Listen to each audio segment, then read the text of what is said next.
विषयाचं नाव आहे बालकाच्या आहाराबाबत वडील व कुटुंबाची भूमिका।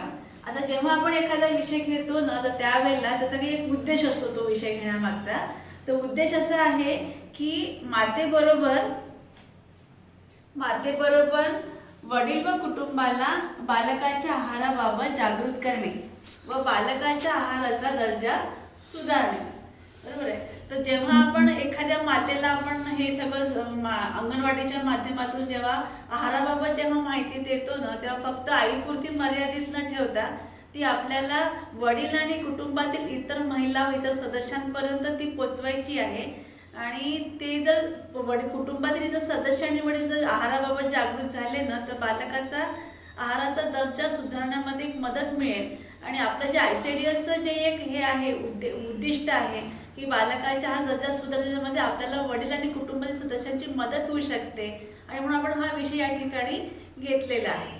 आता मातेला जागृत करण्यामध्ये तसं पाहिलं तर ICDS योजनेअंतर्गत अंगणवाडी केंद्रामार्फत मातांना बालकाच्या आहाराबाबत अनेक ॲक्टिव्हिटीच्या माध्यमातून अंगणवाडी सेविका तुम्ही मार्गदर्शन करतच असतात।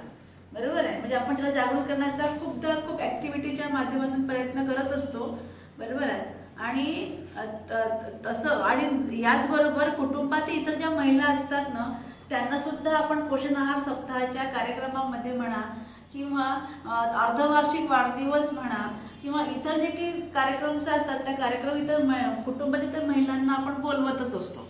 बरं, त्यांना आपण माहिती देतो या सगळ्या आहाराबाबत, बालकाच्या आहाराबाबत, मातेच्या आहाराबाबत माहिती देतो। आणि फक्त कसं असतं की जेव्हा माहिती आपण देतो ना तेव्हा ती बाई माहिती घेते, पण जेव्हा ॲक्च्युअली बालकाला माता आहार भरवते त्यामध्ये या कुटुंबातील इतर महिलांचा फारसा मोठा रोल नसतो। कारण त्यांना वाटते ही जबाबदारी मातेची आहे, मातेला नॉलेज मिळालं आहे, माता ती करेल। आता तसं नाही करायचं आपल्याला माता जेव्हा बालकाच्या साठी आहार बनवते त्याकडे वडिलांचं पण लक्ष असावं असं वाटतं। दुसरी गोष्ट इतर कुटुंबातील इतर महिलांनी पण त्याच्यामध्ये स्वतःचा काहीतरी वाटा असावा किंवा काहीतरी मार्गदर्शन किंवा काही सूचना असाव्या असं कुठंतरी वाटते। आणि किंवा एक तिला देत असलेल्या आहारावर थोडंसं बरोबर आहे की नाही चुकीचं आहे हे पाहण्याचं काम जरी त्या महिलांनी केलं, कुटुंबातील महिलांनी, तरी सुद्धा काय होऊ शकते, एक मातेकडून मुलाला चांगला आहार दिला जाऊ शकतो आणि तो दिल्यामुळे बालकामध्ये एक प्रकारचा त्याचा आहार दर्जा सुधारू शकतो। आणि म्हणून मग आपल्याला या दोघांचे रोल वाढवायचे आहेत, वडील आणि कुटुंबातील इतर सदस्य, विशेषतः महिलांमधून। बरोबर आहे। आणि आता कसं आहे की आहाराबाबत जेव्हा आपण वडील आणि मातेला जागृत करतो त्यावेळेला निश्चितच बालकाची वाढ व विकास चांगली होईल असं कुठेतरी वाटते किंवा त्या वाढ व विकासाचा चांगला परिणाम होईल असं वाटते। म्हणून मग त्याच्यामध्ये वडील आणि कुटुंबातील सदस्यांचा सहभाग असावा असं खूप महत्त्वाचं या ठिकाणी वाटायला लागलेलं आहे। आता आहाराच्या बाबत आपण बोलून राहिलो, पण इतर जेव्हा आपण बालक विकासाबाबत जेव्हा आपण बोलतो ना म्हणजे बालक जेव्हा काहीतरी जन्म झाल्यापासून 1 वर्षापर्यंत जे ॲक्टिव्हिटी करतो त्या ॲक्टिव्हिटीतून बालकाचा विकास होतो। बरोबर आहे। पण त्या विकासामध्ये संगोपनामध्ये वडील कुटुंबाचा अप्रत्यक्ष मोठा वाटा असतो हे विसरता येणार नाही। फक्त कसं आहे की मी आहार हा विषय घेऊन आलेली आहे, मुलांच्या ॲक्टिव्हिटीमध्ये की विकासामध्ये वडिलांचं आणि कुटुंबाचं लक्ष पण असतं। ते त्याच्याकडे त्याच्याकडे त्याप्रमाणे ते हालचाली पण करत असतात, त्या बालकाला त्या विकासामध्ये मदत पण करत असतात। पण आहाराच्या बाबतीत मला असं म्हणायचं आहे की त्यामध्ये वडील आणि कुटुंबाच्या महिलांचा फारसा मोठा रोल मला जाणवत नाही। आणि म्हणून तर या ठिकाणी त्यांना पण जागृत केलं पाहिजे असं मला वाटते। आणि म्हणून आपण तो विषय या ठिकाणी घेतलेला आहे। आता काय करायचं, त्यांच्या नेमक्या भूमिका काय असाव्या, मग जेव्हा आपण आहाराबाबत वडील आणि कुटुंब सदस्यांचा सहभाग असावा असं जेव्हा म्हणतो त्यावेळेला त्याची नेमकी भूमिका काय असावी। मग आता अंगणवाडी मार्फत दिल्या जाणाऱ्या सेवा माता व मुलांना का व कशासाठी देतात हे माहिती असावे। या कुटुंबाच्या सदस्यांना आणि वडिलांना माहिती आहे सेवा दिल्या जातात, सगळ्यांना माहिती आहे। आपल्या घरची जी माता आहे किंवा जी काही एक मुलं असतात त्या मुलांना त्याची आई किंवा या माता स्वतःहून अंगणवाडीमध्ये जातात, तिथे असलेल्या सगळ्या सेवा त्या ठिकाणी त्या घेतात। पण का घेतात, कशासाठी घेतात हे मात्र त्या वडील आणि कुटुंबाला माहिती पाहिजे। त्याचा खूप फायदा होतो। त्याच्यामध्ये एखादी सेवा जर सुटली ना त्यावेळेला वडील म्हणू शकतात का तू ते का सोडली किंवा का गेली नव्हतीस, है ना. तर त्याच्यामुळे ते त्यांचं लक्ष असल्यामुळे थोडीशी ही हे होईल, अलर्ट राहील आणि ती सेवा घेईल, असं मला सुटणार नाही असं मला कुठेतरी वाटते. आणि कशाचा काय फायदा होतो बा या सेवा दिल्यानंतर, त्याच्यामध्ये काय फरक पडतो त्या मुलामध्ये आणि मातेमध्ये, हे जर माहीत असेल ना तर मग ते निश्चितच त्या मातेकडे विशेष लक्ष देतील. दुसरा नंबर आहे, सेवा देण्यासाठी कोणती यंत्रणा काम करते याची माहिती असावी. अंगणवाडी केंद्र वडिलांना माहिती आहे, कुटुंब सदस्यांना अंगणवाडी केंद्र माहिती आहे, PSC सुद्धा माहिती आहे की नाही. पण या व्यतिरिक्त आणखी कोणती यंत्रणा काम करते बा. PSCला जसं औषधाचा पुरवठा करणारी WHO झाली, किंवा अंगणवाडी याच्यामध्ये जे काही आहार पुरवठा करणारी जी यंत्रणा आहे, किंवा जे काही मुलांना किट येतं ते किट कुठून येतं ती यंत्रणा झाली, किंवा त्या किशोरींसाठी जो काही आहार येतो ती यंत्रणा झाली. या सगळ्या यंत्रणेबद्दल माहिती असावी. म्हणजे कसं असते की ही यंत्रणा बा आपल्या मुलांसाठी किंवा मातेसाठी किशोरीसाठी आहाराचा पुरवठा करते किंवा किटचा पुरवठा करते. या सगळ्या यंत्रणा कोणत्या पद्धतीने काम करतात आणि कोणासाठी काम करतात असं या वडिलांना माहिती असावं. म्हणजे त्या मातेचं आणि मुलांची कुठलीही जे काही पुरवठा केला जातो ती वस्तू किंवा ते साहित्य किंवा तो आहार चुकणार नाही. कारण ते तिला म्हणू शकतात की तुझा तो आहार आला असेल बघून ये किंवा तो घेऊन ये, त्याचं काहीतरी तुला सांगितलं असेल काहीतरी बनवायचं आहे ते बनव. असं जर समजा नियंत्रण किंवा एक लक्ष जर वडिलांचं असेल तर अशा वेळेला त्या ठिकाणी चांगलं म्हणजे त्या दिलेल्या सेवांचा किंवा त्या वस्तूंचा किंवा त्या सगळ्या पदार्थांचा घरी चांगल्या पद्धतीने उपयोग होईल असं मला वाटतंय. आणि आता जेव्हा वेळा कोणाचं लक्ष नसतं ना त्यावेळेला आपली आई तुम्हाला माहिती आहे आपली त्याचं फारसं काही विशेष बनवत नाही किंवा त्याची करायची इच्छा नसते, असं काहीतरी आपल्याला जाणवते, सगळं साहित्यच पडलेलं असतं ते खराब होतं. तर असं होण्यापेक्षा आपण ते त्यांना चांगल्या बुद्धीसाठी आहार दिलेला असतो किंवा चांगल्या बुद्धीसाठी आपण त्यांना काहीतरी एखादी वस्तू दिलेली असते, तिचा उपयोग चांगल्या पद्धतीने व्हावा असं जर वाटत असेल ना अशा वेळेला एक वडील आणि कुटुंब सदस्यांचा सहभाग असणे खूप महत्त्वाचं असते. म्हणजे असं म्हणतो ना की वडील आली की धाक असतो, मुलांना धाक असतो ना. वडील आता आपण सांगतो मुलांना अरे बाबा येणार आहे तर मुलं एकदम छान तयार होतात, अलर्ट होतात आणि अगदी चांगलं काम करा म्हणजे कुठली मस्ती करणार नाही किंवा काही पसारा करणार नाही, सगळं आवडून घेतात. तो एक धाक असतो ना, असा धाक त्या मातेला किंवा असलाच तर ती माता त्या सगळ्या गोष्टी चांगला उपयोग करू शकेल. मुलांना तिसरं आहे मुलांना त्यांच्या वयोगटाप्रमाणे आवश्यक गोष्टीची पूर्तता करणे. आता असं आहे की वडील आणि कुटुंबातील इतर श्रेष्ठ मंडळी जी असतात ती घरामध्ये कुटुंबासाठी आहाराचा पुरवठा करतात, भाजीपाला आणतात, त्याच्यानंतर काही ऋतुमानावर लागणाऱ्या गोष्टी आणतात, म्हणजे कपडे झाले, थंडीचे कपडे झाले, पावसाळ्याचे कपडे झाले, ज्या काही गोष्टी असतात किंवा खाद्यपदार्थ झाले वेगवेगळ्या प्रकारचे जे पाहिजे, जसं उसळी झाल्या, भाजीपाला झाल्या, पालेभाज्या झाल्या, फळं झाल्या, या सगळ्यांनी गोष्टीची पूर्तता जर याही जागरूक झाले तर होईल. किंवा ह्या गोष्टी मुलाला लागतात, हे पदार्थ मुलाला लागतात, ह्या वस्तू मुलाला लागतात, या वयोगटाप्रमाणे लागतात. हे केव्हा होईल जेव्हा वडील आणि कुटुंब सदस्य जेव्हा जागृत होतील ना तेव्हा ह्या गोष्टीची पूर्तता ते करतील. त्यामध्ये मुलांचा वाढीचा आणि कसं दर्जा वाढेल म्हणून त्याच्यासाठी ती पूर्तता करणे खूप गरजेचं असते.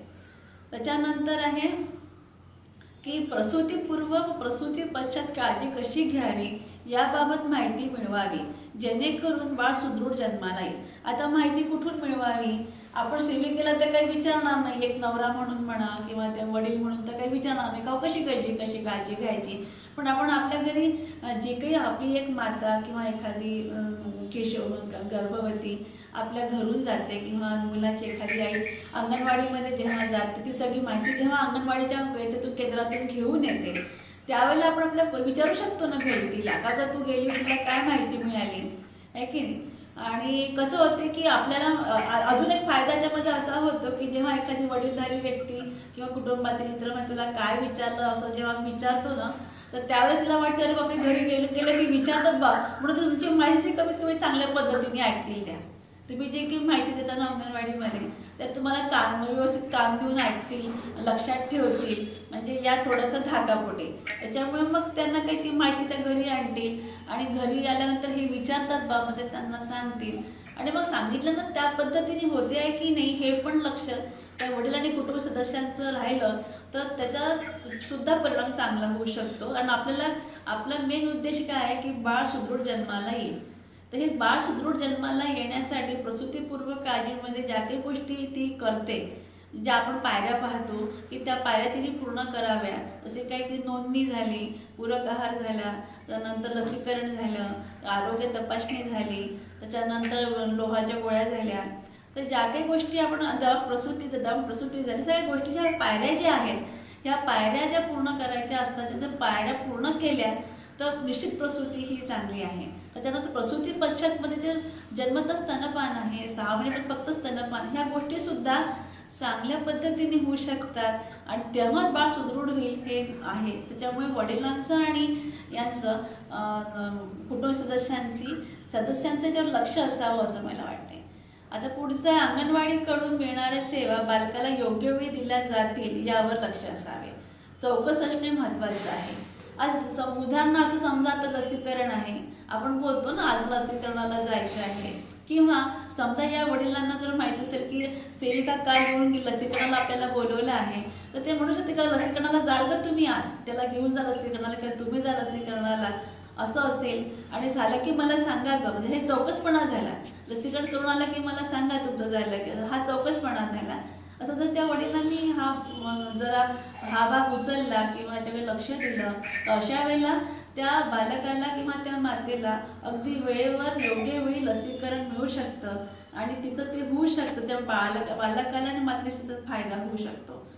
सेवा दिल्यानंतर बालकांमध्ये काही फरक जाणवतो का यावर लक्ष असावे, आहे की नाही. जेव्हा एखादी सेवा दिली जाते, समजा पूरक आहार दिला, तो कंटिन्युअसमध्ये जर दिला गेला तर निश्चित काय होते की फरक पडेल, बालकाच्या वजनात फरक पडतो किंवा बालकाच्या शरीरयष्टीमध्ये फरक पडतो. तर या काही दिल्यानंतर फरक पडतो का हे लक्षात आपण म्हणतो की नाही, अगं एवढं हा रोडका दिसतो किंवा हा रोडका झाला, एवढं तर जेवतो, आहे की नाही. पण जेवतो म्हणजे काय, वजन वाढणारं काही जेवतो का, आहे की नाही. त्याच्यानंतर खूप उंची वाढत नाहीये, मग उंची वाढवण्यासाठी काही खातोय का हा, असं जे असतं ना, हे सगळं माहिती जर असेल वडिलांना, तर अशा वेळेला त्या मातेला म्हणू शकते का ह्याचं हा रोड का दिसतो, म्हणजे याचं काहीतरी आपल्याला वजन वाढवलं पाहिजे किंवा याची उंची का कमी आहे, उंची वाढवण्यासाठी आपण किती केलं पाहिजे, तुला काय सांगितलं तुझ्या अंगणवाडी सेविकेने, ते पदार्थाला दे की. म्हणजे काय होईल की त्या बालकांमध्ये सेवा दिल्यानंतर काही फरक जाणवतो काय हे जर लक्ष असलं ना, तर निश्चित माता तो परिणाम म्हणजे तसं करेल असं मला वाटतं.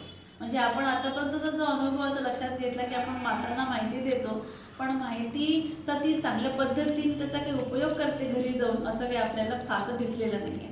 अशा वेळेला कुठेतरी असं वाटतं की कुठेतरी एक वडिलांचा त्याच्यामध्ये जर लक्ष देण्याचा जर रोल असेल, तर विचारलं किंवा पाहिलं किंवा चौकस असणं किंवा माहिती घेणं किंवा फरकाकडे लक्ष जर दिलं बालकांकडे, तर निश्चितच त्या बालकामध्ये आपल्याला बाळ सुदृढ होण्यामध्ये आपल्याला एक फायदा मिळू शकतो.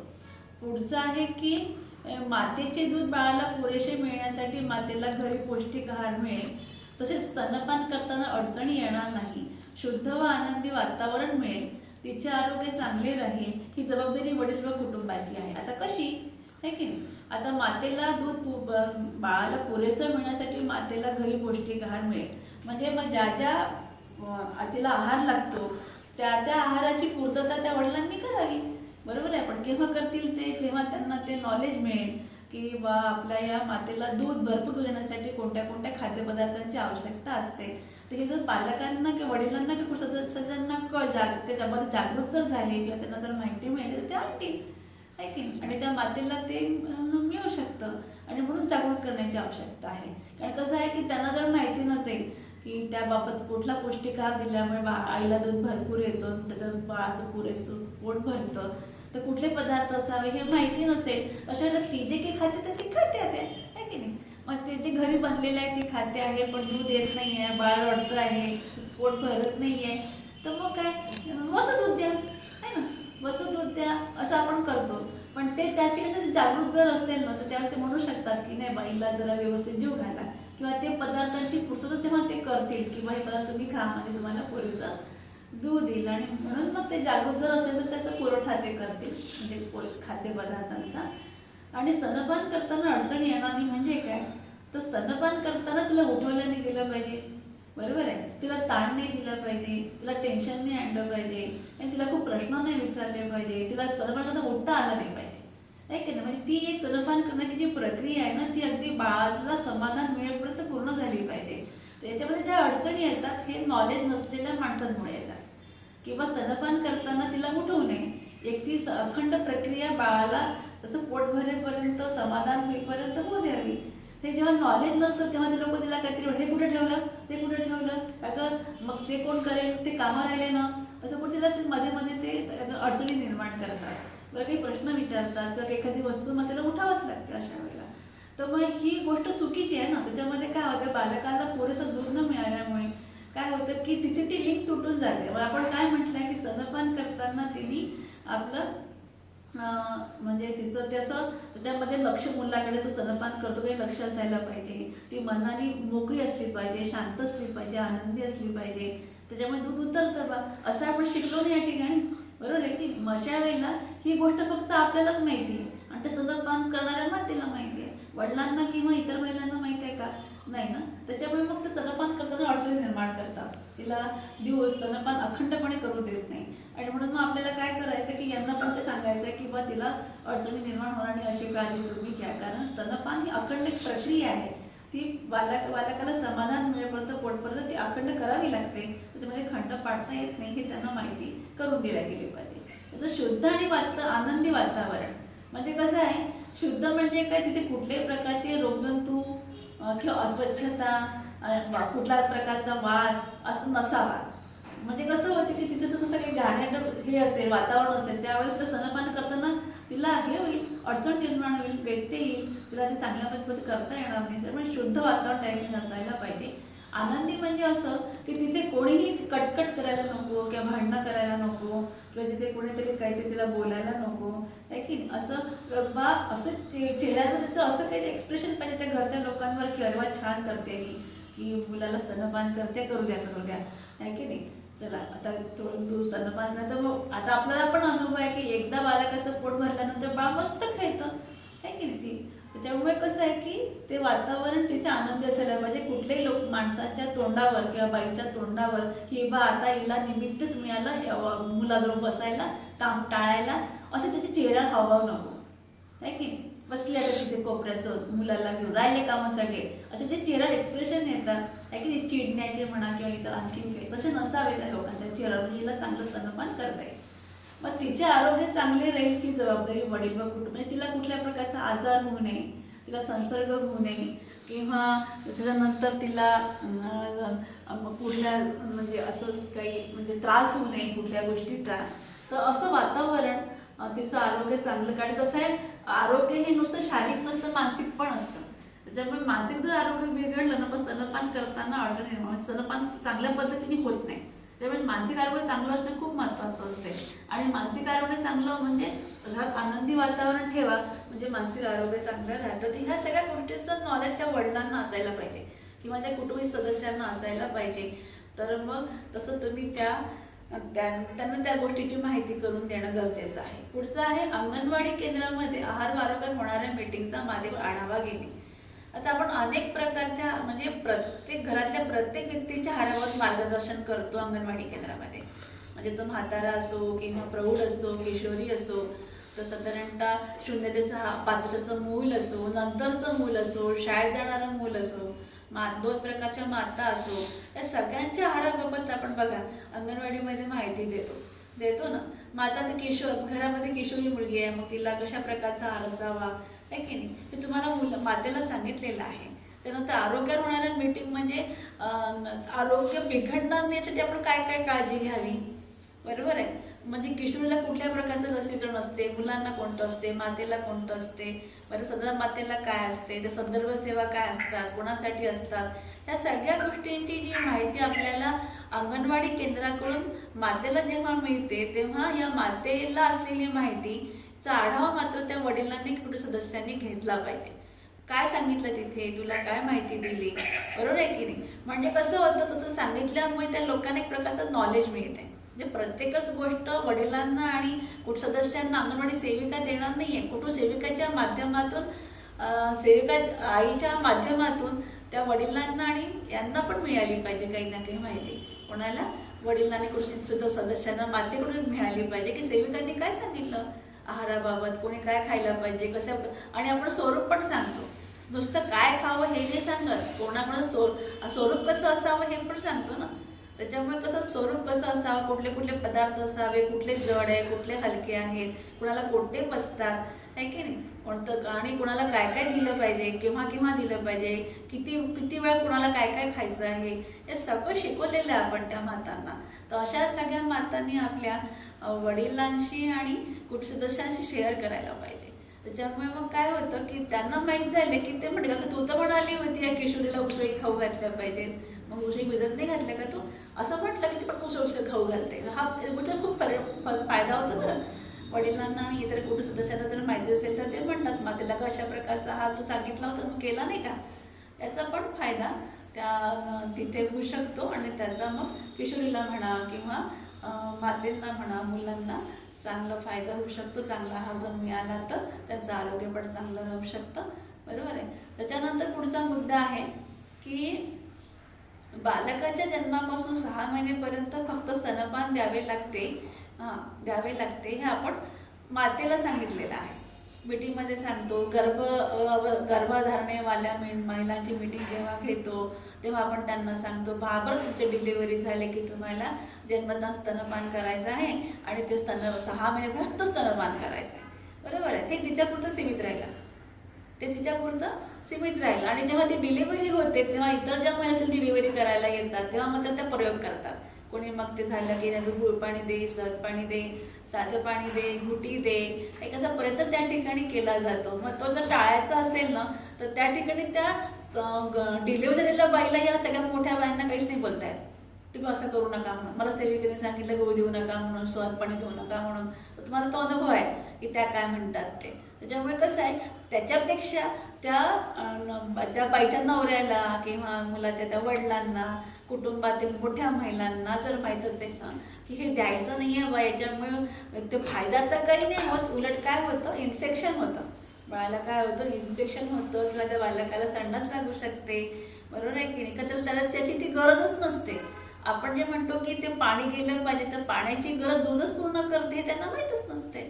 त्याच्यामुळे मग कसं असतं की बा ही जर माहिती त्यांना असेल तर ते त्यांना म्हणू शकतात हे यायचं हे द्यायचं नाही बरं, म्हणजे ते त्या बाईला म्हणू शकतात ते वडील किंवा कुठे मोठे सदस्य की हे द्यायचं नाही आहे, याचं काही गरज नाही आहे, याने उलट काय होतं, पोट खराब होतं, मला संसर्ग होतो, तर द्यायचं नाही. आणि हे याच्यावर असं नियंत्रण ठेवण्याकरता म्हणून का होईना आपल्याला वडिलांना आणि कुटुंब सदस्यांना ती माहिती द्यायची आहे. त्याच्यानंतर आहे की अंगणवाडीतून बालकाला 7व्या महिन्यापासून पूरक आहार दिला जातो याची सुद्धा माहिती असावी. 7व्या महिन्यावर 6 महिने पूर्ण झाले की 7व्या अंगणवाडीतून आहार मिळतो, तर यासाठी त्यांना सांगायचं आहे की मग तो मिळणारा जो आहार आहे तर तो आहार घरी आणल्यानंतर तर तो आहार बालकाला दिला गेला पाहिजे, असं आपण त्या मातेला सांगितलेलं आहे. पण होतं काय की त्याच्या अनुषंगाने बाकीचे जे मुलं असतात त्यांना पण आपण त्यांनी जर मागितलं तर देण्याचा प्रयत्न करतो किंवा आपण काही करतच नाही त्याचं, आहे की नाही, आपण घरचंच काहीतरी देतो, असं काहीतरी होते. पण हे जर यांच्याकडे जर सोपवलं ना का वडिलांकडे, तर ते म्हणतील ते कुठे गेलं अंगणवाडीचा आहार, तो दिला की नाही त्याला, असं ते म्हणू शकतात. आणि आपण त्यांना हे सांगितलं की अंगणवाडीचा आहार आणि घरच्या आहारामध्ये काय असावं, अंतर असावं, ते एकत्र देऊ नये, ते वेगळं वेगळं द्यावं आणि ते पण पूर्ण द्यावं आणि घरचं पण पाहिजे तेवढं पूर्ण द्यावं, असं आपण त्यांना सांगितलेलं आहे. त्याच्यामुळे ती पण माहिती त्या वडिलांना असावी.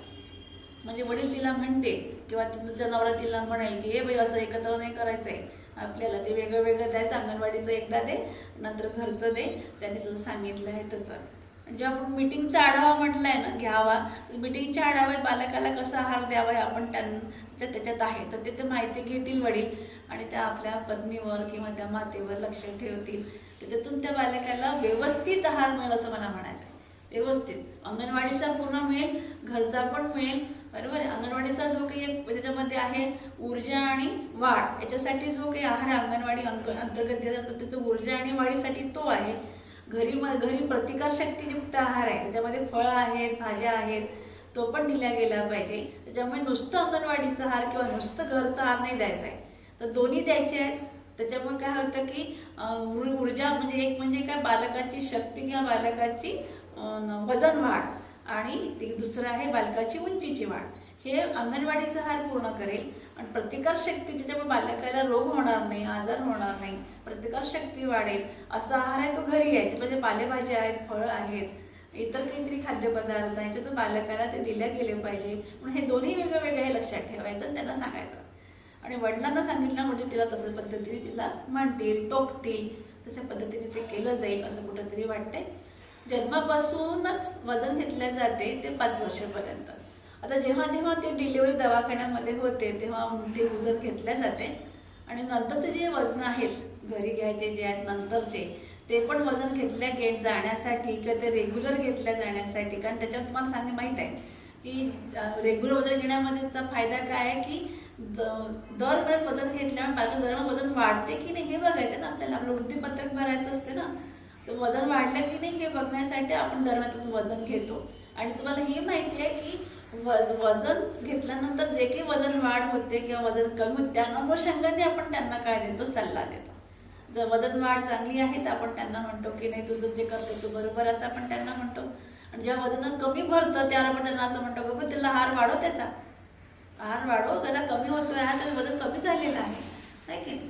मग असं जे आहे हे नॉलेज जेव्हा आपण आईला देतो, पण हे नॉलेज जर त्यांना असेल तर ते त्यांचं त्याच्यावर लक्ष राहील, बरोबर आहे. आणि ते म्हणते की याचा वार तुला वाढवावा लागेल, तू वाढव, आहे की नाही. मग तिला जे काही आहे पोळीचं प्रमाण, वरणाचं प्रमाण ते वाढवावं लागेल, भाजीचं प्रमाण वाढवावं लागेल, आहे की नाही. तर ते आपण त्यांना सांगतो. ते हे जर सांगितलेलं आहे सगळं त्या वडिलांना पण माहिती असावं.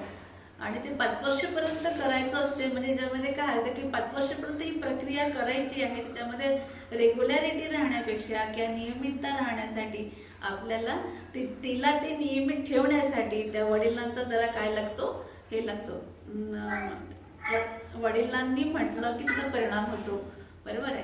तर दर महिन्यात वजन घेतले गेले काय हे पाहणे. वडिलांची भूमिका काय आहे, किंवा गेली होती का वजनाला, घेतलं का वजन, त्याचं किती भरलं, कमी झालं की जास्त आहे, काय म्हणाल्या मॅडम, एक अशी चौकशी त्या वडिलांनी करावी किंवा त्या कुटुंब सदस्यांनी करावी असं वाटते. मग कमी झालं तर कमी का झालं ग, आहे की नाही, का आपली गडबड काय झाली, का आपण काय चुकलं आपलं, असं आपण म्हणू शकतो, ते विचारू शकतो. किंवा वजन चांगलं आहे रे वा, म्हणजे आपण जे करतो ते बरोबर असं म्हणतात, त्यांना आनंदही मिळतो, आहे की नाही. चला अशा पद्धतीने म्हणजे ती गोष्ट वडिलांना जर माहिती असेल तर अशा वेळेला ते तिला म्हणू शकतात, लक्ष घालू शकतात. पुढचं आहे जन्मापासून लसीकरणाला सुरुवात होते ते 5 वर्षापर्यंत योग्य वेळी योग्य डोस दिला जातो का हे पाहणे.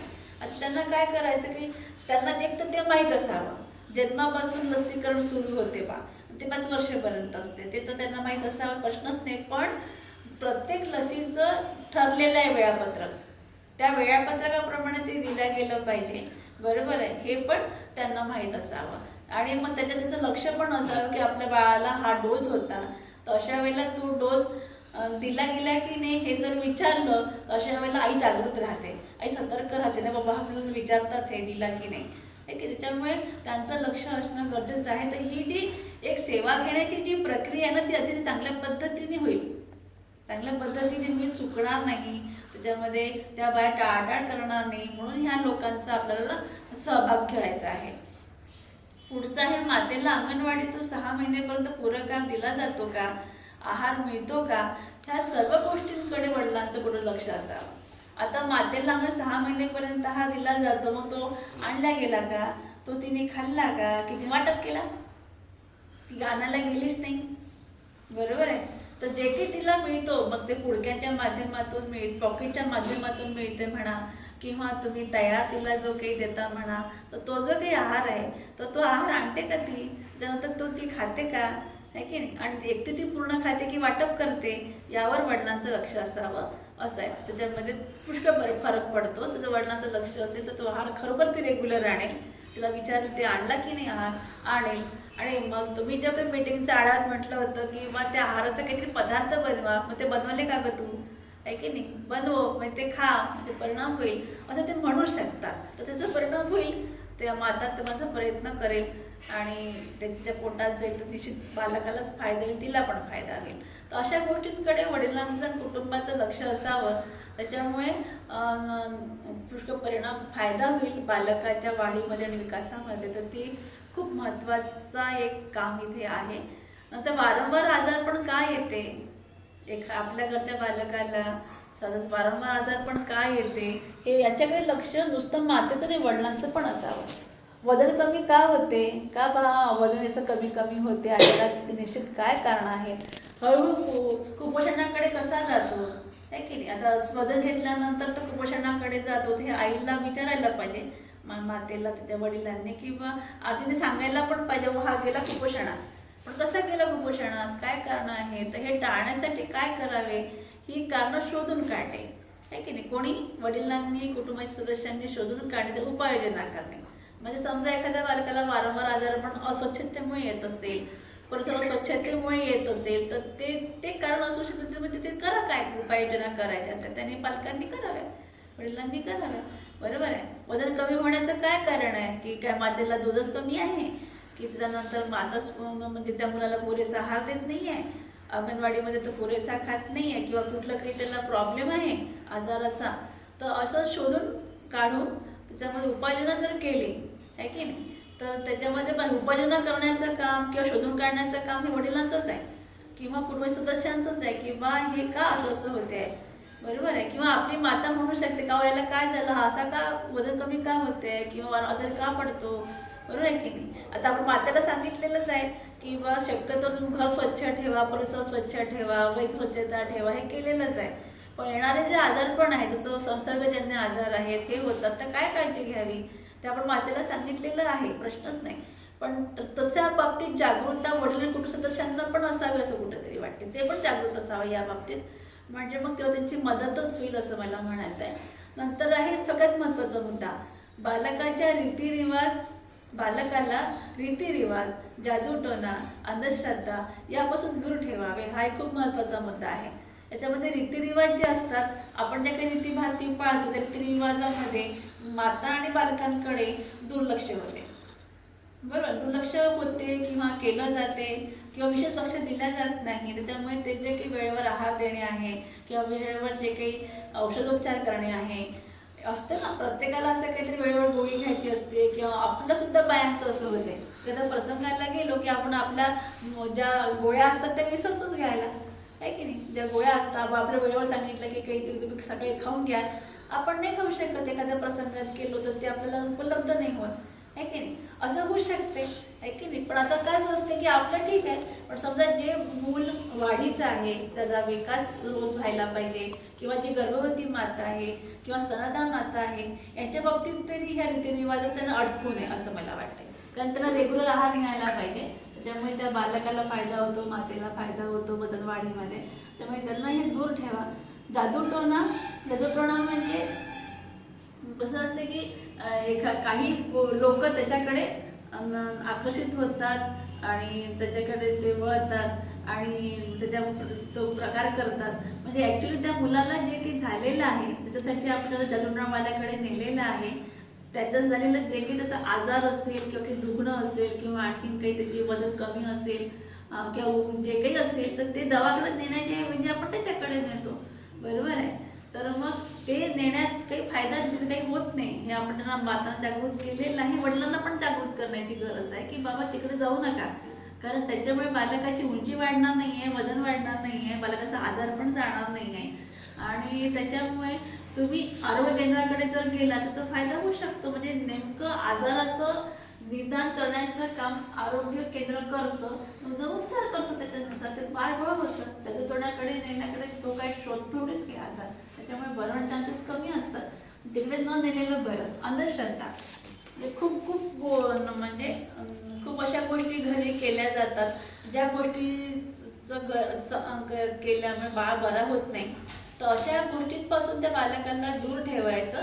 आणि जे आहे की बालकाला ज्या गोष्टींची आवश्यकता आहे, जसं आहार आहे, आरोग्य आहे, त्याचं लसी आहेत, किंवा त्याचं बाळाचं संगोपन आहे, स्वच्छता आहे, ह्या सगळ्या गोष्टी जर आपण इकडे पाळल्या तर निश्चित बाळ चांगलं होते, आहे की नाही. या 3 गोष्टींमध्ये फसवण्यापेक्षा आपण आपल्या अंगणवाडी केंद्र आणि आरोग्य केंद्राकडे त्या बालकाला नेऊन तसे उपचार केले तर बालक आजारी पडणार नाही, बालक चांगलं पण होईल, त्याला चांगला आहार म्हणजे आरोग्याचा नसतो, आहार पण चांगला होईल, त्याच्यामुळे त्याचं सुदृढ होण्याचे चान्सेस जास्त असतात. तर ही गोष्ट त्या वडिलांना आणि सदस्यांना कळली पाहिजे. हे सांगितलं पाहिजे. बरोबर आहे. आणि जिथे कुठे रीतिरिवाजामध्ये जेव्हा आपण जातो ना, त्या कुटुंब सदस्यांनी म्हणायला पाहिजे त्या मातेला की तू त्या बाळाला काहीतरी खाऊ घालून दे, त्या बाळाला औषध वेळेवरती होऊन दे, का तू सुद्धा औषध घे, का तू खाऊन घे, असं म्हणायला पाहिजे. कोणी बाया कोणत्या बाईला म्हणत नाही. बरोबर आहे. आणि सगळ्या महिलांमध्ये नवऱ्याने येऊन सांगायचं किंवा वडिलांनी येऊन सांगायचं काही खाऊन घे गं, तर ते बायना रुसणार नाही, है ना. बायना चांगलं वाटेल का ते? अशा वेळेला बाईनेच बाईला म्हणावं की बा तुझी ही वेळ कसं आहे की स्तनपान कर, ते चुकवू नको बालकाचं स्तनपान. ती जी वेळ आहे ती निश्चित ठेव, जा कोपऱ्यात स्तनपान कर. की इकडे आपण मारे नेस्टी स्टँडवर आणि इकडे तिकडे सगळे ते स्तनपान करण्याचे आपण ते तयार केलं, हिरकणी कक्ष तयार करतो. आणि इकडे आपलं घरी रीतिरिवाजमध्ये अडकून बालका स्तनपान करत नाही किंवा बालकाला वेळ पुढे करत देत नाही. बरोबर आहे की नाही. म्हणजे कुठेतरी ते चुकतं आहे किंवा चुकीचं आहे, ही गोष्ट लक्षात आणून दिल्या गेली पाहिजे त्या वडिलांना आणि सदस्यांना, असं मला वाटते. आणि म्हणून मग या सगळ्या ह्याच्यामध्ये महत्त्वाची भूमिका या वडिलांची आणि कुटुंबाची आहे. त्याच्यामुळे त्यांना जागृत करण्याची गरज जास्त आहे असं मला वाटते. नुसतं माता जागृत होऊन जमणार नाही, तर त्यांना पण करावं लागेल. आणि त्यांच्या या जागृत केल्यामुळे ते घरात लक्ष घालतील आणि मग त्या मातेला तसं पद्धतीने सांगितल्यामुळे त्यामध्ये फरक पडेल असं कुठेतरी मला वाटते. आता वडील व कुटुंबाचा सहभाग व सहकार्य, जेव्हा केव्हा आई बालकाला आहार देते किंवा आहाराच्या काहीतरी गोष्टी करते किंवा काहीतरी तसे हालचाली करते, त्या वेळेला कुटुंबातील सदस्यांना वडिलांचा सहभाग आणि सहकार्य पाहिजे असते. आता कशात सहकार्य पाहिजे, कशात सहभाग पाहिजे ते बघूया आपण ना. बालकाच्या चांगल्या वाढ विकासासाठी माता बनवत असलेल्या आहाराबाबतच्या चर्चेत सहभाग असावा. आहे की नाही. एखाद्या वेळेला आई म्हणते की नाही याला तर चांगलं द्यायचं आहे, तर आपल्याला भाजी लागेल, चांगलं बनवावं लागेल, स्वच्छ ठिकाण लागेल, स्वच्छ भांडे लागेल, आहे की नाही, स्वच्छ कपडे लागतील, मला स्वच्छता पाळावी लागेल. ह्या ज्या सगळ्या गोष्टी असतात, म्हणजे त्या बालकाचं आरोग्य चांगलं राहावं, त्याला चांगला आहार मिळावा, आहार देताना म्हणजे स्वच्छता असावी, निर्जंतुक सगळं असावं.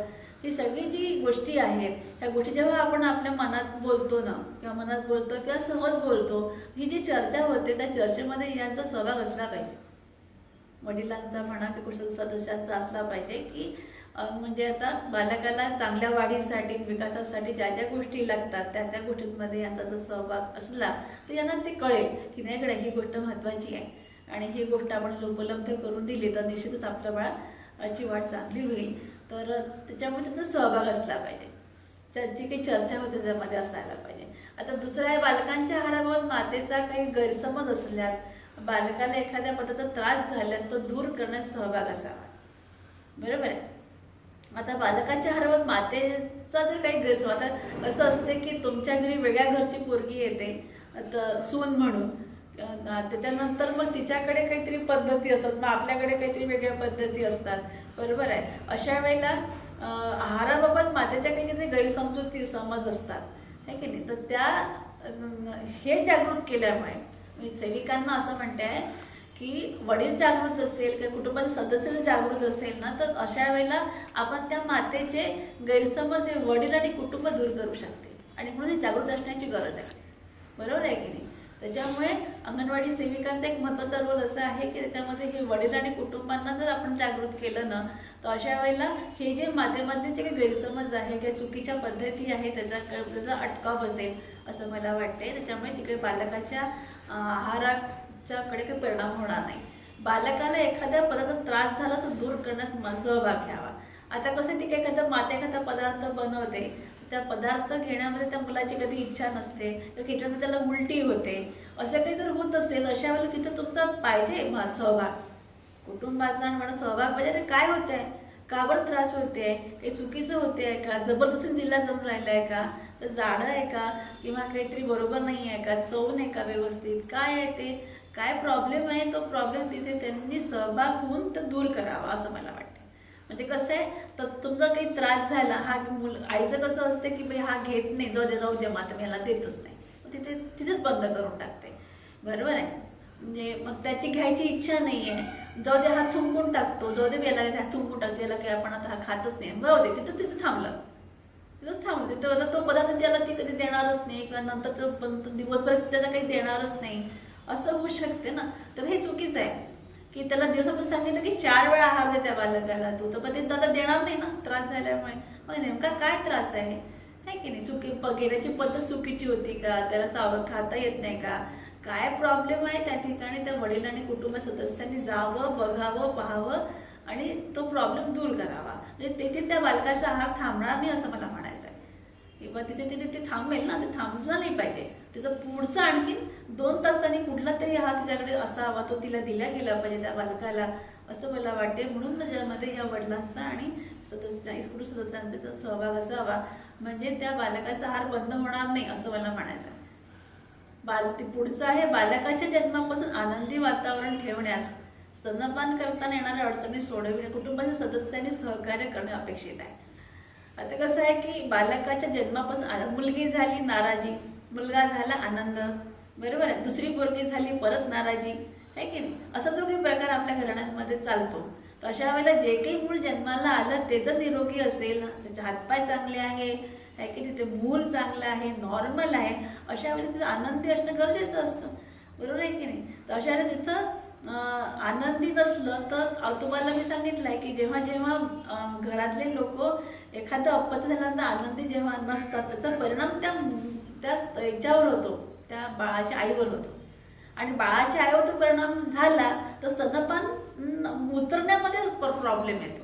म्हणजे स्तनपान ते येत नाही, स्तनपान तिला दूध येत नाही, मग दूध येत नाही तर पुरेसं येत नाही, तर या दूध येण्याच्या प्रक्रियेवर परिणाम होतो. आणि म्हणून मग तिथे आनंदी वातावरण असणं गरजेचं असतं. तुम्हाला वाटलं तिथे की तुम्ही जे काही अपत्य झालं तुम्ही असमाधानी आहे, तर तुम्ही असमाधानाचे सगळे चेहरे बाहेर घेऊन जा असं म्हणा त्यांना.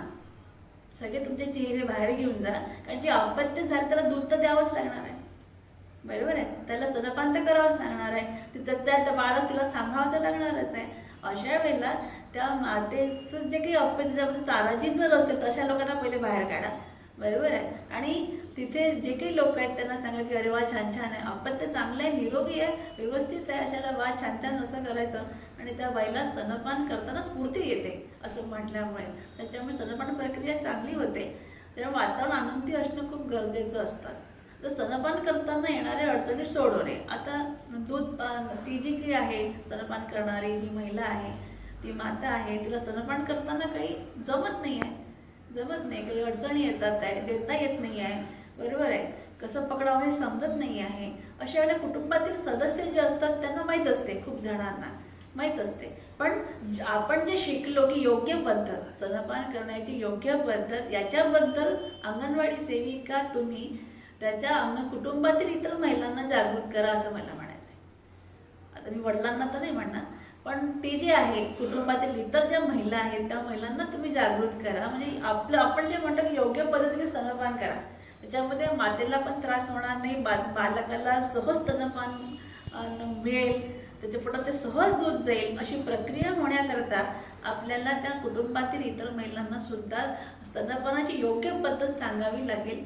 म्हणजे मग ते तिला योग्य पद्धतीने स्तनपान करायला सहकार्य करतील, मदत करतील आणि स्तनपानाची प्रक्रिया चांगली होईल आणि बालकाला पोटभर दूध मिळेल, आपल्या बालकाचं वजन वाढेल, आहे की नाही, तर आजारी पडणार नाही, निरोगी राहील, ते महत्त्वाचं असते. पुढचा मुद्दा आहे, बालकाचे संगोपन करताना व सांभाळ करताना मातेला अनेक अडचणी येतात, तेव्हा तिला वडील कुटुंबातील इतर सदस्यांनी सहकार्याची आवश्यकता असते. आता संगोपन म्हणजे सांभाळ आहे, संगोपन आहे. संगोपन करताना त्या बालकाला ज्या ज्या गोष्टींची गरज असते वयोमानानुसार, संगोपन करताना शिक्षण आहे, आहार आहे, आरोग्य आहे, बरोबर आहे, ह्या सगळ्या गोष्टी वडिलांनी वडिलांनी कुटुंब सदस्यांनी पूर्ण करायच्या असतात त्या वयोगटाप्रमाणे. तर त्या संगोपन करताना ज्या काही त्याच्या गरजा आहेत किंवा ज्या काही संगोपन करताना आवश्यकता आहे त्या सगळ्या पूर्ण करण्यासाठी त्या मातेला, कारण का त्या माता एकटी कुटुंबातील सदस्य असताना मातेने एकटं करणं अडचणीचं जाते किंवा तिला संकोच वाटतो किंवा ती करू शकत नाही, हिंमत होत नाही, बरोबर आहे की नाही, काही सगळ्या त्याच्या गरजा पूर्ण करताना. तर अशा वेळेला तिला जर कुटुंबातील सदस्यांचा जर तिथे सहभाग असेल, तिचं सहकार्य असेल, पाठिंबा असेल, अशाला ती अतिशय मोकळ्यापणाने चांगल्या पद्धतीने करू शकते. म्हणजे त्या मुलाला ज्या गोष्टींची गरज आहे त्या गोष्टी त्या मुलाला वेळोवेळी मिळत राहतात म्हणजे ते संगोपन चांगलं होतं आणि सांभाळ करताना सुद्धा यांचं जर सहकार्य असेल तर ते चांगल्या पद्धतीने त्याचा विकास व वाढ होतो आणि ते चांगलं संतुलित व्यक्तिमत्वाचं मूल तयार होऊ शकते.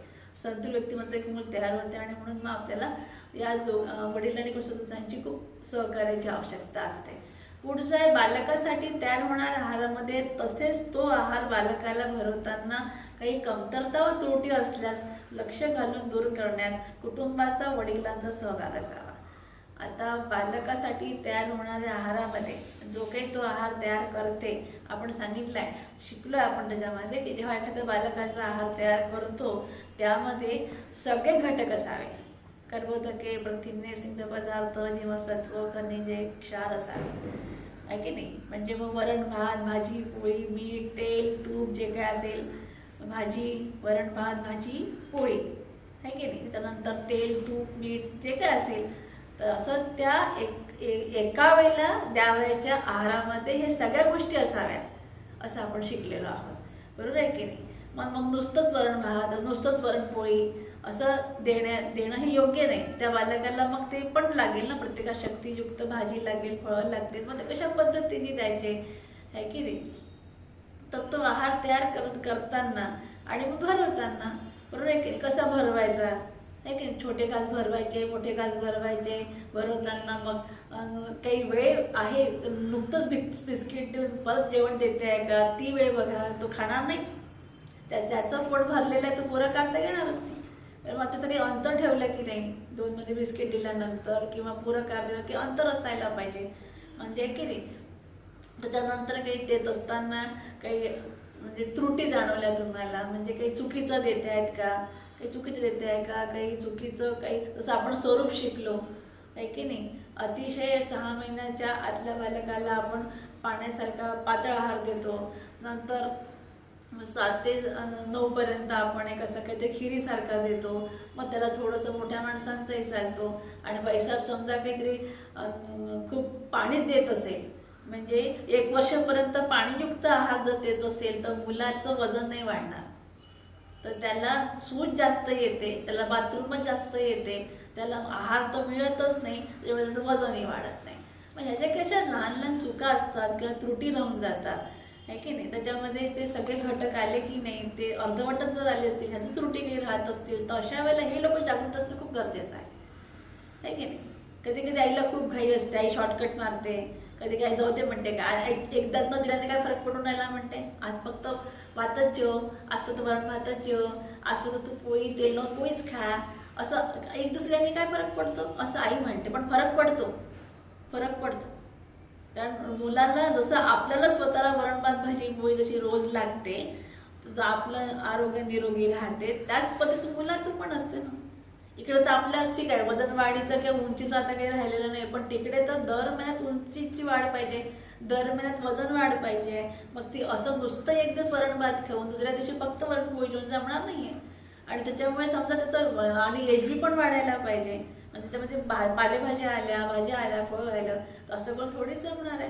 अशा वेळेला त्या बालकांना जे दिल्या जाऊन राहिलं ते बरोबर आहे की नाही, किंवा काही चुकतं आहे का, स्वरूप चुकतं आहे का, हे सगळं जर ह्या लोकांना जर माहीत असेल तर त्या सगळ्या ज्या आईच्या चुका होतात त्या चुकांमध्ये हे लोक तिला लक्ष घालून दुरुस्त करण्याचा प्रयत्न करतील. आणि मग बालकाला योग्य प्रकारचा आहार दिला जाईल म्हणून सहभाग पाहिजे या ठिकाणी. त्याच्यानंतर आहे बाळाला लस दिल्यानंतर होणाऱ्या त्रासात त्या लोकांचं सहकार्य पाहिजे आपल्याला, नाही की नाही. आता काही त्रास झालेला आहे, काहीतरी सूज आलेली आहे किंवा काहीतरी गाठ आलेली आहे, त्याच्यानंतर बालकाला ताप आलेला आहे, अशा वेळेला काय केलं पाहिजे आपण, आहे की नाही. ताप कमी करण्याकरता किंवा ती गाठ झालेली जी गाठ आहे ती कमी करणं काय केलं पाहिजे, आहे की नाही. अशा वेळेला त्या लोकांना जर मार्गदर्शन केलं किंवा त्यांना माहिती असेल तर अशा वेळेला पटकन ते बाळाला उचलतील आणि PSCला जातील, आहे की नाही.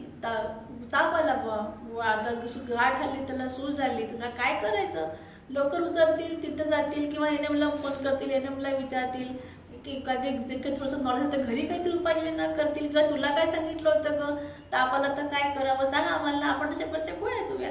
असं जर ते लोक जागृत जर असते ना तर माझ्या असं म्हणू शकतात. आणि ते जागृत असणं खूप गरजेचं असतं.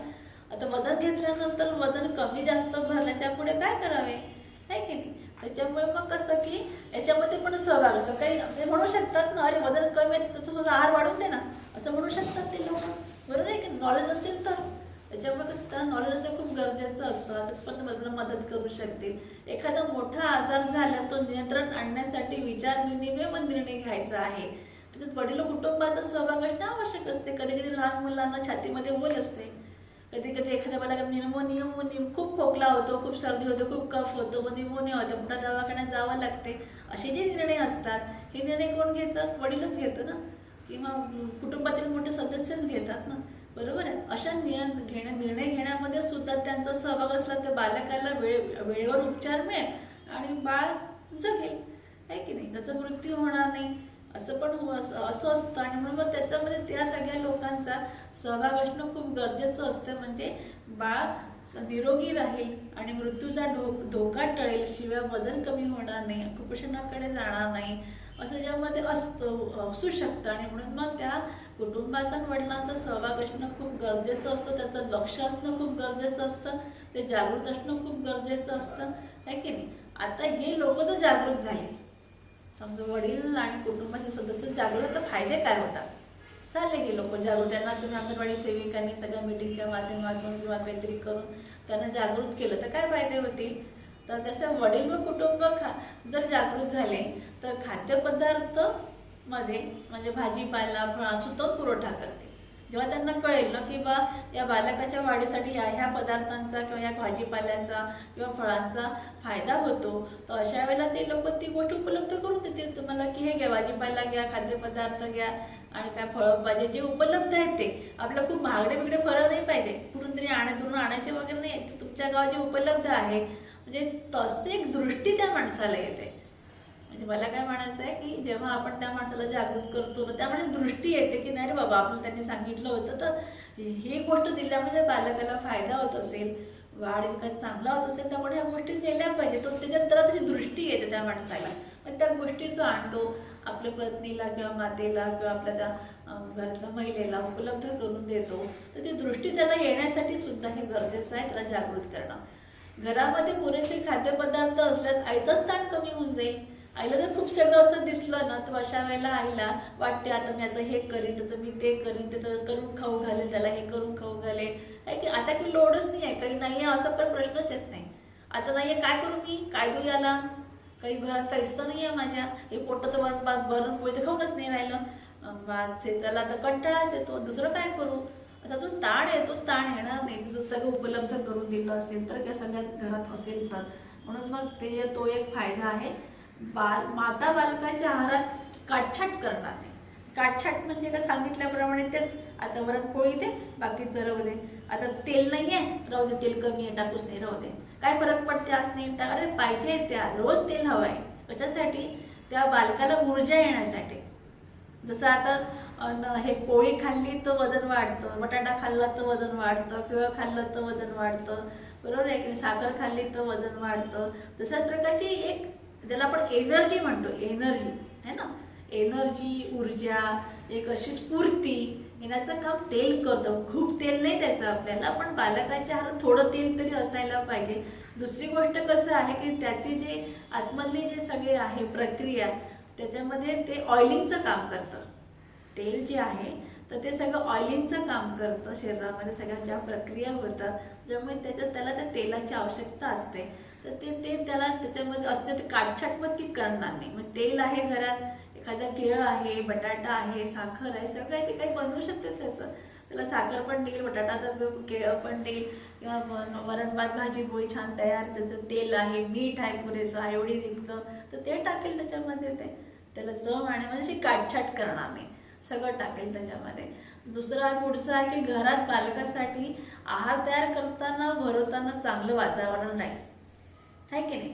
आता कसं त्यांना माहीत झालं की आता ह्या बालकाला भरवताना असं एक वातावरण पाहिजे की आपण त्याला काहीतरी भरवतो, त्याला काहीतरी सांगतो एक एक घास भरवताना, तर ते एक असं वातावरण, मग त्याच्यामध्ये कसं ते लोक पाहतात सगळे घरातले की ह्याला आहार बनवणं चालू आहे, तर ते जे वातावरण ते चांगवण्याचा प्रयत्न हे लोक करतील, तेव्हा त्यांना ते जागृत होतील तेव्हा, किंवा माहिती मिळेल तेव्हा. तर अशा वेळेला आईच्या डोक्यात टेन्शन राहणार नाही, आहार तयार केला तर टोकणार नाही कोणी तिला, टोकणार नाही किंवा भरवताना तिला कोणी काही म्हणणार नाही. तर हा ते सगळे आता जागृत झाले, त्यांना सगळी माहिती झाली, तर असा फायदा आपल्याला होऊ शकतो. त्याच्यानंतर पुढचा आहे, घरातील प्रत्येकाचा दृष्टिकोन सकारात्मक राहील. जेव्हा बालकाला भरवताना, बालकाचा आहार तयार करताना मग सकाळचा दृष्टिकोन सकारात्मक राहील. अरे हा द्यायचा फायद्याचं आहे सगळं, याचं त्याच्यामुळे वजन वाढतं, विकास होतो, आहे की नाही, मृत्यू टळतो, कुपोषण टळतं. अरे ही तर चांगली गोष्ट आहे, बनवू द्या हिला, काय बनवते ते त्याला खाऊ घालू द्या हिला, असं दृष्टिकोन त्या ठिकाणी सकारात्मक तयार होतो. पण कोणी टोकणार नाही, कोणी टोकणार नाही. हीच वेळ एखाद्याची तुला आताच द्यायचं काय, आमचं राहिलं त्याचंच करत बसली, असं कोणी टोकणार नाही. त्याला चुकीचे सल्ले कोणी देणार नाही. हे असं देत असते का, आताच देत असते का, ही वेळ आहे का द्यायची, असं कोणी म्हणणार नाही. म्हणजे चुकीचे सल्ले कोणी देणार नाही, बरोबर आहे. त्याच्यानंतर कामानिमित्त घराबाहेर असल्यास बालकाच्या आहाराची गरज वडील व कुटुंब पूर्ण करतील. हा एक खूप मोठा फायदा आहे, बरोबर. जसं आता एखादी स्तनदा माता कामानिमित्त घराबाहेर पडते तर ती दूध काढून ठेवते, बरोबर आहे, आणि ते दूध मग घरात कुठेतरी व्यक्ती त्या बालकाला देते. तशाच पद्धतीचं हे पण आहे की ज्या वेळेला एखादी आई जर गेली बाहेर, तर अशा वेळेला पूरक आहार म्हणा किंवा काढलेलं दूध म्हणा किंवा वरचं दूध म्हणा, कोणीही ते अगदी सहजरित्या त्या बालकाला त्याची जी गरज आहे पूर्ण करण्याचा प्रयत्न त्या ठिकाणी करतील. हा एक फायदा त्याच्यामध्ये होतो. मातेचा आत्मविश्वास वाढतो, चला ते निश्चिंत आहे, आता आपण गेल्यावर कोण बालकाला आहार देईल, आहे की नाही, आपण गेल्यावर कोण बनवेल, त्याला ते देतील का ते सगळं घरातलं जे काही आपण तयार केलेलं आहे की नाही, किंवा तयार करतील की नाही, देतील की नाही. आता तर असं काही होणार नाहीये. त्याच्यामुळे त्यांना माहिती मिळाल्यामुळे तिला वाटतं ते सगळं करतील हे लोक, हा तिचा एक आत्मविश्वास आहे, करतील सगळं घरचे लोक, आता मला काही चिंता नाही लागली. हा एक आत्मविश्वास तिचा वाढून जातो की आता करतील सगळं, त्यांना माहिती आहे सगळ्यांना. मातेला बालकाच्या आहारात विविधता आणता येईल. आता एवढेसे खाद्यपदार्थ आणून ठेवलेले आहेत, फळं आणलेले आहेत, भाजीपाला आणलेला आहेत, अशा वेळेला ती त्या बालकाच्या आहारात विविधता आणते. त्याचा एक फायदा असा होतो की ज्या ज्या वेळेला ती बालकाला वेगवेगळे प्रकार पदार्थ करून देते, त्यावेळेला त्या बालकामध्ये एक वेगवेगळ्या पदार्थाची चव डेव्हलप होते, त्याला वेगवेगळ्या चवी लागतात, त्याच्यामध्ये चवी विकसित होतात किंवा त्याला चव डेव्हलप होते. आणि मग ते पुढे मोठं होत असताना त्याला कुठलाच पदार्थ चांगला नाही असं नाही किंवा खाऊ नये असं वाटत नाही, तो प्रत्येक पदार्थ खायला लागतो. आणि म्हणून प्रत्येक पदार्थ त्याला ती चव जर डेव्हलप झाली तर तो सगळ्या प्रकारचे पदार्थ खातो. त्यामुळे त्याचा सुदृढ जन्म त्याचा होऊ शकतो, तो वजन वाढू शकते, आरोग्य निरोगी राहू शकते. तर ते एक आहे. आणि मुख्य म्हणजे वयोगटात प्रमाण योग्य पौष्टिक आहार पुरेसा आहार दिला जाईल. अच्छा, म्हणजे त्याचं असं म्हणणं आहे की जो काही वयोगटाप्रमाणे जे काही प्रमाण असतं आपलं, म्हणजे लहानपणी खूप कमी आहार असतो, जसं तो मोठा होतो तसं आहाराचं पण थोडंसं वाढवायला पाहिजे. आपण हे पण सांगितलंय पुरक आहार देताना म्हणजे एका वाटीचा आपण 1.5 वाटी करतो, 1.5चा आपण 2 करतो, 2चं मग 2.5 करतो, मग 3 करतो. तर हळूहळू ते प्रमाण आपण वयोगट कसं वय वाढतं ना त्याचं, आज 1 महिन्याचा आहे, मग 2 महिन्याचा आहे, मग 3 महिन्याचं, त्याचं वय तर वय वाढत चाललं. अशा वेळेला वाढत्या वयावर त्याचा आहार पण वाढवला गेला पाहिजे. म्हणजे मग ते प्रमाण जर त्या लोकांना ते जागृत असतील तर ते त्याला आहार वाढवून देतील किंवा वाढवायला लावतील असं होईल. आणि पौष्टिक आहार तर मिळेलच त्याला माहिती असल्यामुळे. आणि मुख्य त्याला पाहिजे तेवढं मिळेल, त्या मुलाला पाहिजे तेवढं मिळेल, त्याच्यामुळे त्या बालकाला आरोग्यदृष्टीने फायदाच होतो. त्याच्यानंतर आहे आता हा एक शेवटचा मुद्दा आपला की त्याचे फायदे आपण या ठिकाणी पाहिलेलेच. अशा पद्धतीने सगळे माता आणि वडील आणि कुटुंबाचे सदस्य समजा जागृत झाले तर हे सगळे फायदे आपण या ठिकाणी पाहिलेले आहे, बरोबर आहे. असे फायदे होऊ शकतात आणि म्हणून ते वडील आणि कुटुंबातील इतर सदस्य जागृत असणं गरजेचं आहे. आणि मग हे जागृत करण्याचं काम आपण अंगणवाडी सेविकांना दिलेलं आहे किंवा जसं तुम्ही मातेला जागृत केलेलं त्याच पद्धतीने वडिलांना पण तुम्ही आणि कुठं इतर महिलांना सुद्धा जागृत करा. त्याच्यामुळे आपल्याला खूप फायदा होऊ शकतो आणि थोडं आपलं काम कमी होऊ शकते, बरोबर आहे. जर नवऱ्यानेच लक्ष घातलं त्या बायकोच्या सगळ्या आहार करण्याच्या पद्धतीमध्ये आपल्याला जास्त बोलावं नाही लागणार. तो सांगेल तिला असं बनव, तसं बनव, हा प्रकार बनव, तो प्रकार बनव, किंवा या बालकाला तो अशा पद्धतीने दे, हे पुरेसं हे आलं पाहिजे म्हणून एवढं बनव, त्याला या वेळेला दे, असं ते सांगू शकतात. आणि अजून एक असं मग शेवट असं आहे की बालकाची अंगणवाडी केंद्र व प्राथमिक आरोग्य केंद्र या दोन्ही केंद्रांकडून घेतली जाणारी काळजी. म्हणजे अंगणवाडी केंद्र आपल्या परीने काळजी घेते त्या बालकाची.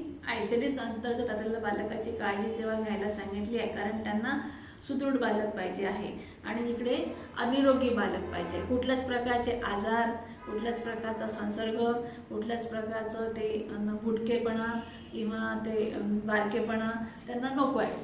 त्याला आपण सॅम मॅम जे म्हणतो ते त्यांना नको आहे ICDS योजनेला.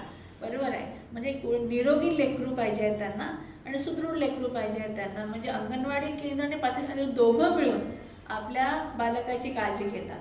म्हणजे अंगण केंद्राला काहीतरी जे काही गोष्टी करायच्या आहे, विकासासंबंधित करायचं आहे, त्याच्यानंतर पूरक आहार काही देऊन त्याचं वजन वाढ करायची आहे, उंची वाढ करायची, ते काम ते अंगणवाडी केंद्र करतं. आणि नुसतं ते अंगणवाडी केंद्र फक्त त्या मुलाला देऊन थांबत नाही. अशा वेळेला त्याच्या आईला सुद्धा जागृत करतं की बा आम्ही तर देतोच अंगणवाडी मुलाला आहार आणि काय काळजी घ्यायची ती, पण तुम्ही पण जागृत होऊन त्या बालकाला जे काही घरी आहार बनवायचं बघ तुम्ही माहिती घ्या आणि त्या बालच्या पद्धतीने मुलाला खाऊ घाला किंवा मग ते आरोग्यविषयक काळजी आहे ती घ्या. असं अंगणवाडी केंद्रामार्फत त्या मुलाची काळजी मातेच्या माध्यमातून किंवा स्वतःच अंगणवाडी सेविका घेत असते. आरोग्य केंद्राचा ANM म्हणा, आरोग्य केंद्रामधून जे काही आरोग्यविषयक सेवा आरोग्य केंद्र त्या बालकाला देत असते, तर त्यांच्यापर्यंत ते काळजी घेतात निरोगी आणि सुदृढ राहण्यासाठी. आता हे झालं आरोग्य केंद्र आणि प्राथमिक आरोग्य केंद्र आणि केंद्र. आता कसं आहे, हे घेतात काळजी.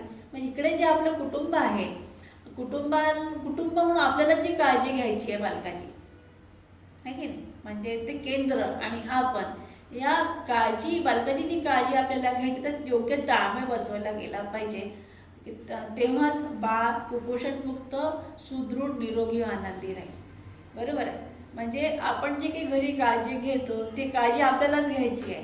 तर ती काळजी आणि अंगणवाडी केंद्रांनी घेतलेली काळजी जर ताळमेळ जर बसवला तर अशा वेळेला बाळ निरोगी राहील, कुपोषण मुक्त राहील, सुदृढ राहील, आनंदी राहील, असं ते होऊ शकतं. आणि म्हणून मग या ठिकाणी शेवट असा आहे की अंगणवाडी सेविकेच्या माध्यमातून तुम्ही जे काही कार्यक्रम घ्याल त्या कार्यक्रमातून या पालकांना, म्हणजे पालक म्हणजे वडील आणि कुटुंबातील इतर सदस्य ज्या महिला असतील, त्याच्यानंतर काही पुरुष असतील, तर अशा वेळेला त्यांना आपण जर जागृत केलं या सगळ्या आहाराच्या बाबत, बालकाच्या आहाराबाबत किंवा आईच्या आहाराबाबत, किशोरीच्या आहाराबाबत जर जागृत केलं आणि त्यांनी जर ते घरात लक्ष घातलं तर निश्चित मला असं वाटते की ते आई जे कधी मुलांसाठी करते त्याच्यावर जर यांचं लक्ष असेल किंवा यांचं जर हे पाहत असतील आणि जर विचार विनिमय करत असतील,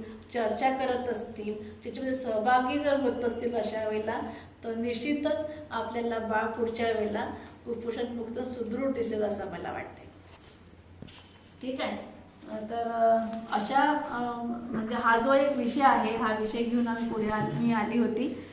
तर त्या विषयामध्ये आपण अशा प्रकारची माहिती या ठिकाणी पाहिलेली आहे. तर तुम्ही ही सगळी माहिती एक ॲज अ अंगणवाडी सेविका म्हणून तुम्ही ही सगळी माहिती आपल्या त्या वडील आणि पालकांना, कुटुंबातील इतर सदस्यांना तुम्ही तुमच्या पद्धतीने देण्याचा प्रयत्न करा. म्हणजे जसं आहे की आता आपण हे करतो, तर मला त्याच्यात वडील आणि कुटुंबाचे सदस्य आलेले आहेत ना, तर मला असं वाटतं की आपण यांना अंगणवाडीच्या याच्यातून, अंगणवाडी केंद्राच्या माध्यमातून त्यांना एक विषय घेऊन म्हणजे आहाराबाबत जागृत करू शकते. यानंतर मला अजून असं वाटतं की ग्रामपंचायतीमध्ये ग्रामसेवा जेव्हा असते तर त्या ग्रामसेवेमध्ये सुद्धा आपण आपला विषय त्या ठिकाणी मांडू शकतो आणि आपण वडील आणि कुटुंब सदस्यांना जागृत करू शकतो. ठीक आहे.